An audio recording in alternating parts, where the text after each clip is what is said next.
Update natin mga bossing ang nangyaring salpukan ngayong araw. Una, Jonas Sultan, matapos ang kanyang almost 2 years na layoff na palaban kanina sa Japanese na si Katsuma Akitsugi sa US, ngunit sa kasamaang palad natalo si Jonas Sultan via unanimous decision. Base sa napanood kong laban ng dalawa, halos walang nakuhang rounds. Si Jonas Sultan tinambakan siya ng Japanese mula round 1 hanggang matapos ang round 10, nasobrahan ata sa mahabang pahinga si Sultan mga bossing.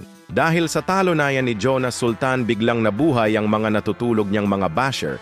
Pero sana wag na natin i-bash pa mga bossing. Kawawa naman natalo na nga binabash pa. Tandaan po natin na pamilyadong tao rin si Jonas Sultan, kailangan kumita ng pera maski panay ang talo. Dahil dyan umabante ang record ng Japanese sa 12 wins, 3 KOs, walang talo. Lumagapak naman si Sultan sa 19 wins, 11 KOs, may 8 talo.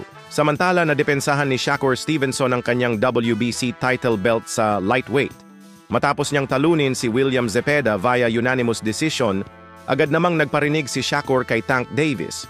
Gusto daw niya itong makalaban si Davis. Pero ang problema mga boss, may mga kaso ngayong kinakaharap si Tank Davis matapos siya dakpin ng mga pulis dahil sa pambubugbog sa kanyang dating jowa.